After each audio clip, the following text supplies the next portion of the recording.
march of time.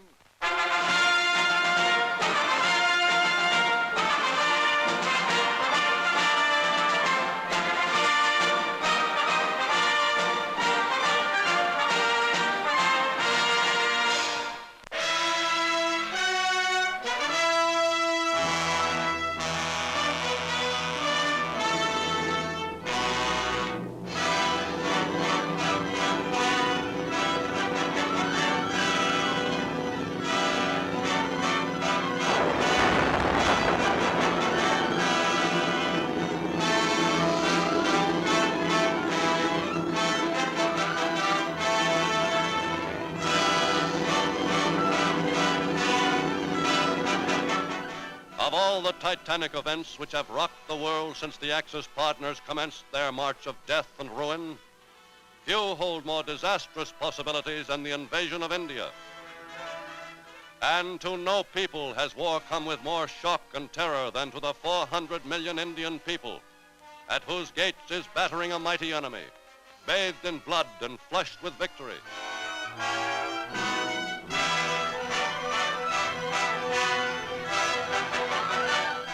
Japan is confident of an easy conquest. For in India, the enemy sees not a united and vigorous nation, but a huge sprawling subcontinent whose people, divided one against the other, are preoccupied with their own political aspirations.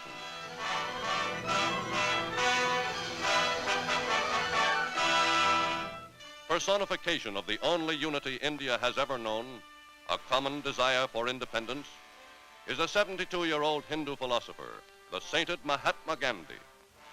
Even in the face of Japanese invasion, he has continued to preach his doctrines of nonviolence and passive resistance.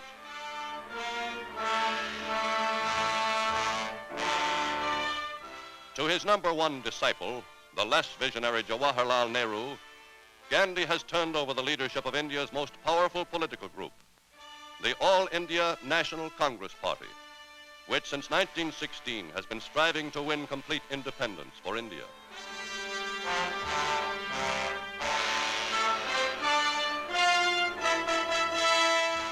Its 4.5 million members, including both Muslims and Hindus, were determined that they would not actively cooperate with Britain or the United Nations against the Axis until India had been given full independence on its own terms. But the Congress Party is only one among the several political, racial, and religious factions which are responsible for India's continued disunity in today's crisis. Chief among the others are India's 90 million Mohammedans, who fear that an independent India would mean Hindu domination, under which they would become no more than a persecuted minority.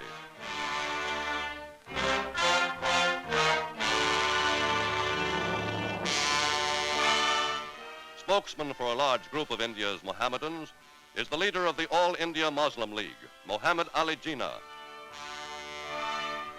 In direct conflict with the Congress Party's demand for national independence, he demands that Britain create a separate and independent state out of those provinces in which Muslims predominate.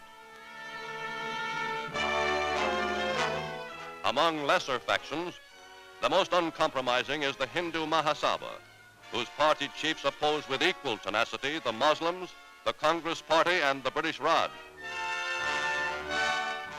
But upon many of the Indian people is dawning the realization that whatever their grievances may have been, their mortal enemy today is not Britain, but the Axis, Germany and Japan, whose goal is to join forces on the plains of a conquered India.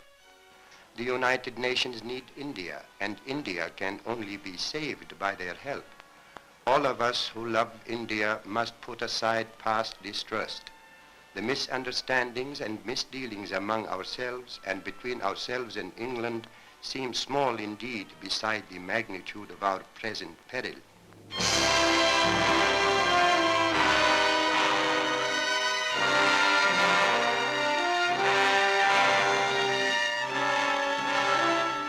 For the greater part of 2 centuries, much of the natural wealth of India has been shipped overseas to the enrichment not only of Indians, but also of thousands of traders and manufacturers in faraway lands.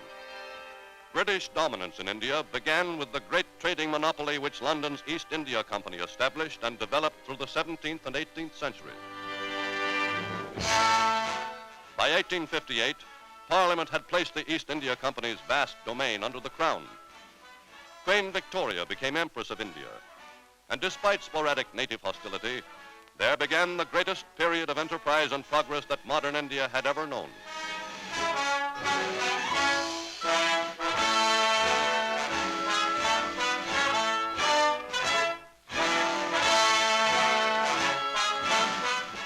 Through the reign of Victoria and the days of Kipling's India, as the idea of democracy slowly began spreading across the world, the people of India were demanding their share of freedom.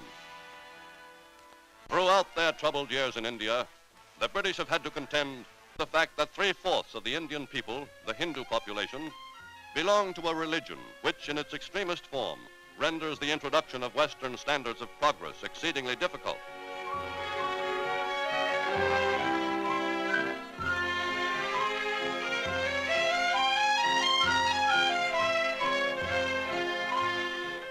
For Hinduism is not only a religion, but a social system in which, side by side with genuine piety, there exist practices which no European can understand, in which the daily life and habits of every Orthodox Hindu are ritualized and regulated, less by reason or necessity than by a priestly tradition whose origins are lost in antiquity.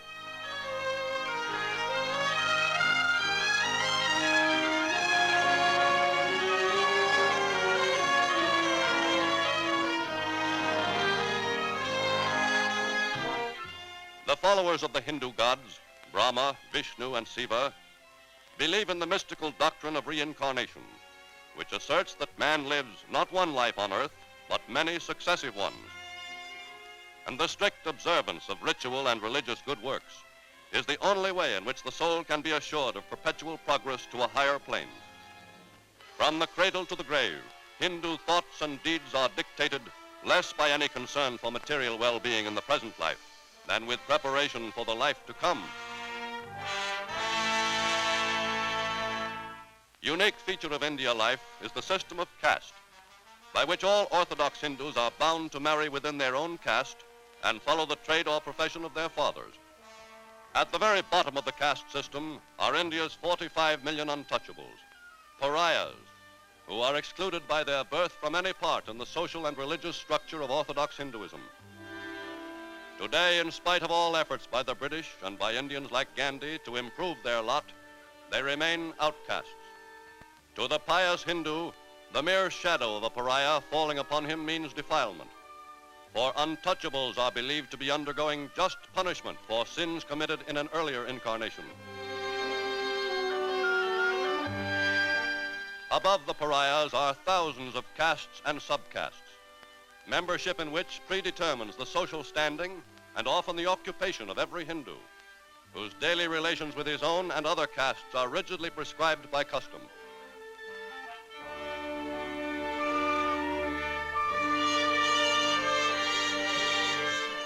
And though modernization continues to make inroads against ignorance and poverty, both Muslims and Hindus cling to their ancient cultures with their encrusted tradition and religious conservatism.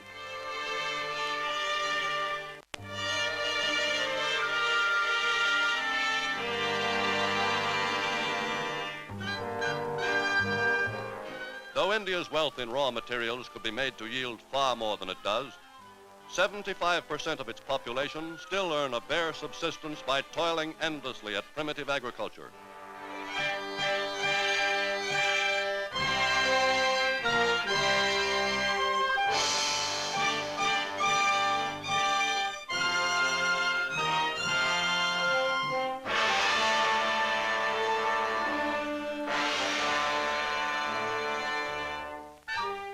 With the British handicapped in promoting any reforms which interfere with established customs, Indian leaders have sought to achieve betterment, some like Gandhi, by rejecting Western materialism.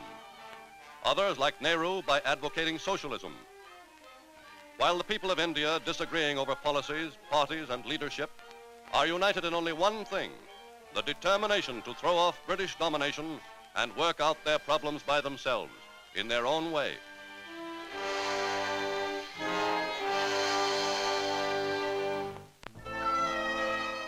While the British have governed in India, they have also served to the betterment of millions of Indians. Under the influence of Western education, the women of India, once held by tradition to an inferior position in the social structure, are now taking an increasing interest in such professions as medicine and teaching.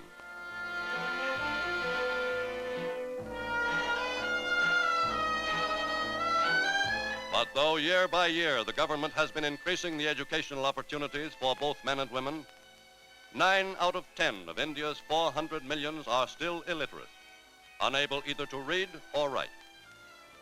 But from among India's small educated classes have come the men and women who today are the leaders of the movement for independence.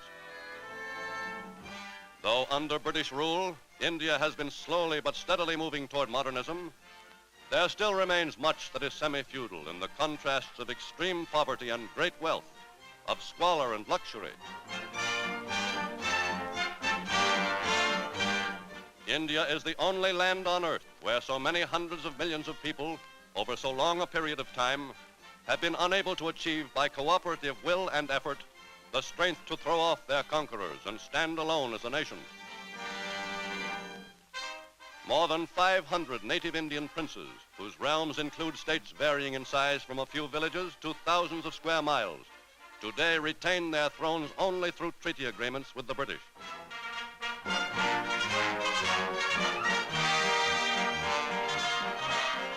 In the hands of a few of these rulers are concentrated some of the world's most enormous private fortunes, while others derive too little from their tax revenues to enrich themselves or improve the lot of their subjects.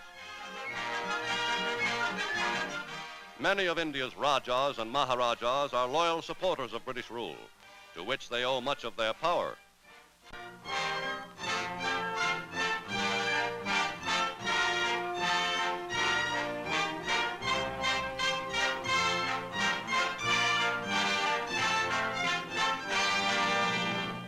A century of British rule has brought many benefits to India's provinces and principalities.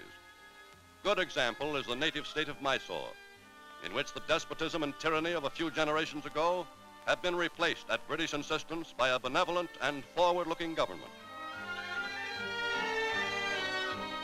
Today, under a Maharaja who has shown concern for the well-being of his people, Mysore enjoys a limited democracy and a measure of progress unsurpassed in any native state or province.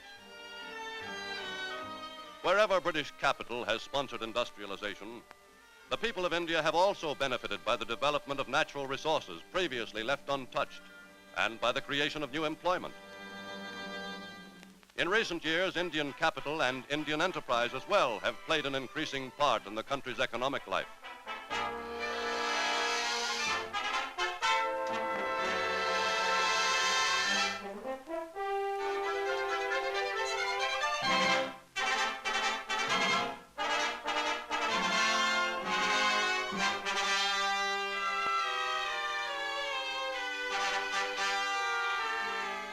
Throughout the land are large numbers of British-built dams, which supply hydroelectric power in immense quantities and feed the biggest system of artificial irrigation in the world.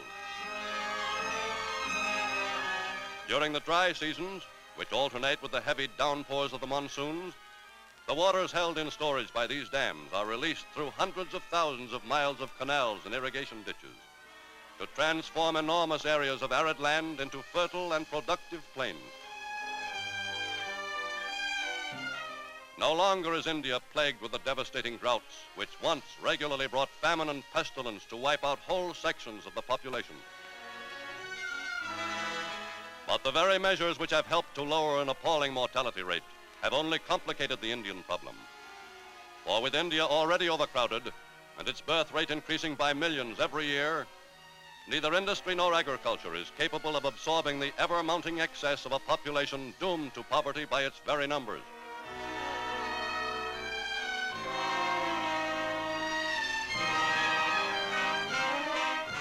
If this vast potential reservoir of labor, 1/5 of all the working hands in the world, could be fully utilized to enlarge India's already huge industrial establishment and concentrated on war production, India, almost by itself, could supply arms for all the forces of the United Nations in Asia and the Southwest Pacific.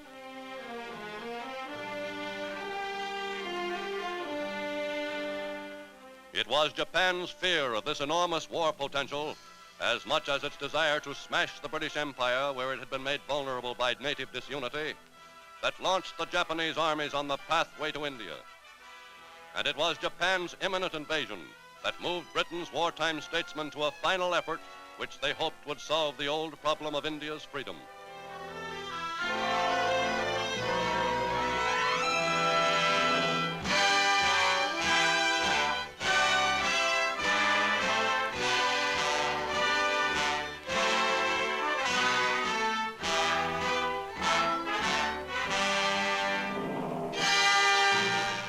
When, in the spring of 1942, in the very face of Japanese invasion, nationalist leaders failed to reach an agreement with Great Britain, the people of the United Nations felt that a blind decision had imperiled not only India's own freedom, but that of all the democratic world. What Muslim and Hindu leaders had rejected was Britain's now historic offer: full self-government as a dominion at war's end, and with it the right, should India so desire, to sever all ties with Britain by withdrawing entirely from the British Commonwealth of Nations. In return for this freedom, India's people were to cooperate with the United Nations in the defense of their own land.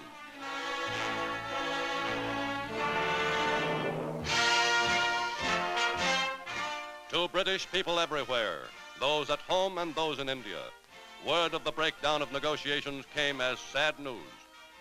For to them, India was a symbol of their own achievements as empire builders. It was a symbol of a history in which they took pride. For they knew that if there had been dishonor in their dealings with India, so also had there been honor. If they had come to India as conquerors, they had come in a remote past when nations lived by conquest.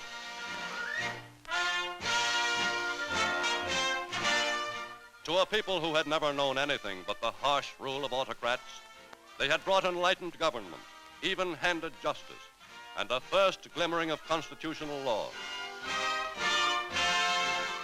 They had brought material progress, and finally, in the name of a great and free people, they had created not only an ever-increasing measure of freedom, but with it a sense of responsibility that inevitably goes with freedom.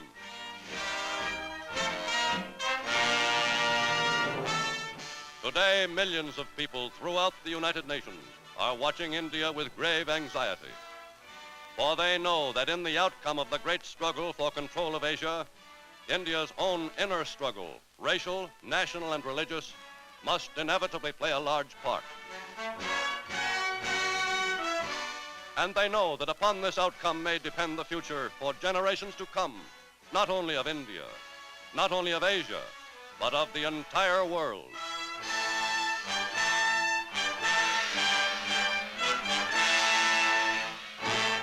Time marches on.